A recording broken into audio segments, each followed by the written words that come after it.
ইংরেজিতে একটা কথা আছে, ওয়ার্ক স্মার্ট নার। অনেকেই ভাবেন যে বেশি পরিশ্রমী সাফল্যের একমাত্র পথ, কিন্তু আসলে বুদ্ধিমানের সাথে করা কাজই প্রকৃত সাফল্যের চাবিকাঠি।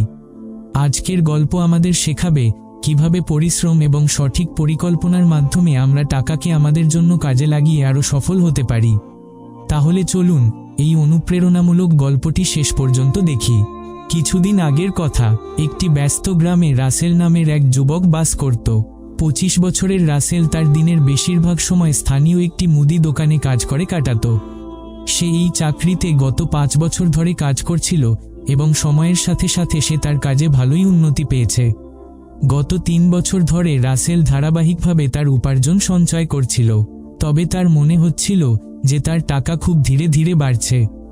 রাসেল ভাবতে শুরু করল কিভাবে সে তার টাকাকে নিজের জন্য কাজে লাগাতে পারে, যাতে তাকে ধীরে ধীরে টাকা বাড়ার অপেক্ষা করতে না হয়। তার কাছে অন্য কোনো কাজ করার সময় ছিল না, কারণ তার দোকানের কাজেই তার বেশিরভাগ সময় চলে যেত। একদিন ছুটির দিনে সে পাশের গ্রামের এক ধনী ব্যক্তি করিম সাহেবের কাছ থেকে পরামর্শ নেওয়ার সিদ্ধান্ত নিল। করিম সাহেব তার বিশাল সম্পত্তি এবং ব্যবসার জন্য বিখ্যাত ছিলেন, আর তিনি বেশি পরিশ্রম ছাড়াই ভালোই আয় করে নিতে পারতেন। রাসেলের শেখার জন্য তিনি ছিলেন সঠিক ব্যক্তি। করিম সাহেবের বাড়িতে পৌঁছে রাসেল তাকে একটি গাছের নিচে বিশ্রাম করতে করতে কফির আনন্দ উপভোগ করতে দেখল। বিশাল সম্পত্তি থাকা সত্ত্বেও করিম সাহেব তেমন ব্যস্ত থাকতেন না। তার সম্পত্তি এবং টাকা তার জন্য কাজ করত, এবং এটাই রাসেলকে শেখা দরকার ছিল। সালাম দিয়ে রাসেল করিম সাহেবের সাথে তার উদ্দেশ্য শেয়ার করল যে সে জানতে চায় কিভাবে সে টাকাকে তার জন্য কাজে লাগাতে পারে। করিম সাহেব রাসেলের প্রশ্নে মুচকি হাসলেন। খুব ভালো ভেবেছ রাসেল, কিন্তু প্যাসিভ আয়ের বিষয় শেখার জন্য কখনোই খুব তাড়াহুড়ো করতে হয় না। প্যাসিভ আয় শুধুমাত্র বড় অঙ্কের টাকা বিনিয়োগ করা বা সোনা কেনার বিষয় নয়। সঠিক চিন্তা ভাবনা নিয়ে একটি ছোট অঙ্কও তোমার জন্য কাজ করতে পারে। যদি তুমি 1 লাখ টাকাও সামলাতে পারো, তাহলে ভাবো তুমি আরও কি করতে পারো। রাসেল উচ্ছ্বসিত হয়ে উঠল। সে খুবই মনোযোগ দিয়ে শুনছিল। করিম সাহেব আরও বললেন, প্যাসিভ আয় তৈরি করার প্রথম পদক্ষেপটি সহজ। তোমার কিছু টাকা থাকতে হবে।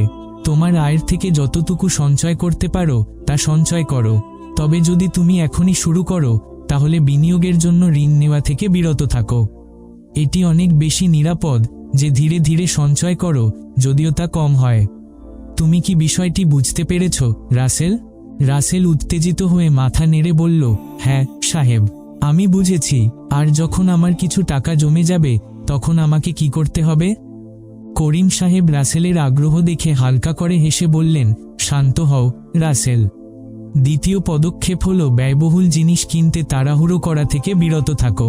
বিলাসবহুল ফোন, গাড়ি, বাড়ি কেনার জন্য দৌড়াবে না যতক্ষণ না সেগুলো তোমার সত্যিই প্রয়োজন মনে হয়। ব্যয়বহুল জিনিস যেমন গাড়ি ও ফোন দ্রুত তাদের মূল্য হারায়, এবং যখন তোমার ইনকাম ও তখন সেগুলোর পরিচালনা করাও ব্যয়বহুল হতে পারে। বরং সেই টাকা তোমার প্যাসিভ আয় তৈরি করতে ব্যবহার করো। রাসেল কিছুটা স্বস্তি অনুভব করল। সে সবসময় ব্যয়বহুল জিনিস কেনার স্বপ্ন দেখত, কিন্তু এখন সে বুঝতে পারল যে সঠিক সময়ের অপেক্ষা করা কতটা গুরুত্বপূর্ণ। আপনি ঠিকই বলছেন করিম সাহেব, যদি আমি এখন আমার সব টাকা খরচ করে ফেলি, তাহলে তো আমার কাছে কিছুই থাকবে না। একদম ঠিক, করিম সাহেব উত্তর দিলেন। এখন তৃতীয় পদক্ষেপের কথা বলি, সবচেয়ে গুরুত্বপূর্ণ অংশ, আর সেটি হলো প্যাসিভ আয়ের সুযোগ খোঁজা। তোমার চারপাশে খুঁজো, তোমার আশেপাশের এলাকা ঘুরে দেখো, এমনকি সামাজিক মিডিয়া বা ইন্টারনেটেও আইডিয়ার জন্য খোঁজো। অনেক উপায় রয়েছে যার মাধ্যমে তুমি একটি ছোট অঙ্ক দিয়েও প্যাসিভ ইনকাম তৈরি করতে পারো। তারা যখন গ্রামে ঘুরছিল, করিম সাহেব উদাহরণ দেখালেন। সেলিমের বাড়িতে দেখো, সে 5 লাখ টাকার কমে একটি ছোট ওয়াইফাই সেবা শুরু করেছে। আর ওই দেখো, কাছেই কেউ মুরগি পালন শুরু করেছে। মূল বিষয় হলো এমন সুযোগ খোঁজা যা তোমার দক্ষতা এবং আগ্রহের সাথে মিলে যায়। রাসেল কিছুটা অবাক হলো। সে কখনো ভাবেনি যে এত সহজ উপায়ে প্যাসিভ আয় শুরু করা যায়। আমি কখনো ভাবিনি যে আমার সামনে এত সুযোগ রয়েছে। সে অবাক হয়ে মাথা চুলকাতে শুরু করল। যখন তারা আরও এগিয়ে গেল, করিম সাহেব আরও উদাহরণ শেয়ার করলেন এবং বললেন, লোকেরা কিভাবে তাদের ছোট সঞ্চয় ব্যবহার করে আয় তৈরি করছে তা দেখো। খামার ভাড়া দেওয়া হোক বা অন্য সেবা প্রদান করা হোক, গ্রামে সুযোগের কোনো অভাব ছিল না।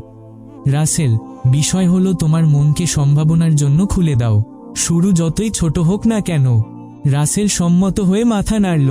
আমি আমার কাজে এতটাই ব্যস্ত ছিলাম যে আমি এই সুযোগগুলো দেখতেই পাইনি। তারা সেই গাছের কাছে ফিরে এলো যেখানে তারা শুরু করেছিল। করিম সাহেব চতুর্থ পদক্ষেপের কথা বললেন, যখন তুমি একটি আইডিয়া খুঁজে পাবে তখন এটি শুরু করতে বেশি দেরি করো না। ছোট হলেও শুরু করো, তোমার সঞ্চয় ব্যবহার করো এবং কাজ করতে করতে শিখো। চ্যালেঞ্জগুলো তখনই আসবে যখন তুমি শুরু করবে। তাই একটি নিখুঁত পরিকল্পনার জন্য অপেক্ষা করার কোনো মানে নেই। মনে রেখো, ছোট বিনিয়োগ দিয়ে শুরু করাই বুদ্ধিমানের কাজ, যাতে ঝুঁকি কম থাকে। রাসেল এই মূল্যবান পরামর্শের জন্য অনেক কৃতজ্ঞ অনুভব করল। সে বুঝতে পারল যে ছোট থেকে শুরু করলে তাতে ভুল কম হবে এবং সে শিখতে শিখতে এগোতে পারবে। ধন্যবাদ করিম সাহেব, এত সহজ করে বোঝানোর জন্য।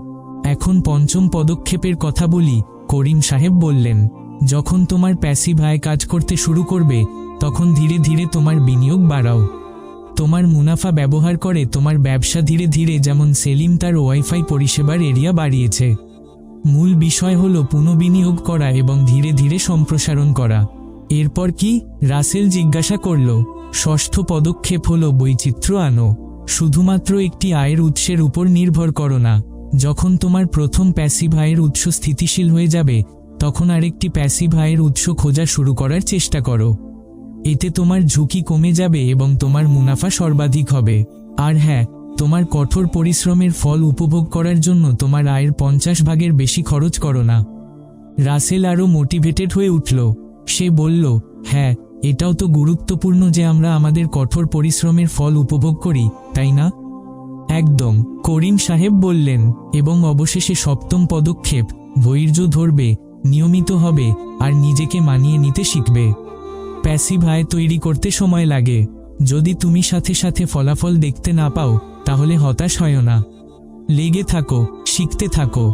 অনেকেই ব্যর্থ হয় কারণ তারা শেখা বন্ধ করে দেয় বা নিজেদের পরিবর্তন করতে চায় না। এটি বলেই করিম সাহেব তার কথা শেষ করলেন। রাসেল তার নতুন জীবন শুরুর জন্য অনেক আগ্রহী ছিল এবং একই সাথে তার মাথায় অনেক চিন্তাও ঘুরছিল। আজকের গল্পের মাধ্যমে আমরা টাকার বিষয়ে নতুন কিছু শিখেছি। মনে রাখবেন, টাকা উপার্জন করা একটি আর্ট এবং সঠিক কৌশল দিয়ে এটি সহজেই করা যেতে পারে। আপনার পরিকল্পনা তৈরি করুন, সেটার বিষয়ে শিখতে থাকুন এবং ধৈর্য ধরে এগিয়ে যান। আর যদি এই গল্প থেকে কিছু নতুন শিখে থাকেন তবে লাইক ও কমেন্ট করতে ভুলবেন না এবং অন্যদের জানার জন্য শেয়ার করুন। আমরা আবারও দেখা করব পরের ভিডিওতে। ততক্ষণের জন্য বিদায়। ধন্যবাদ।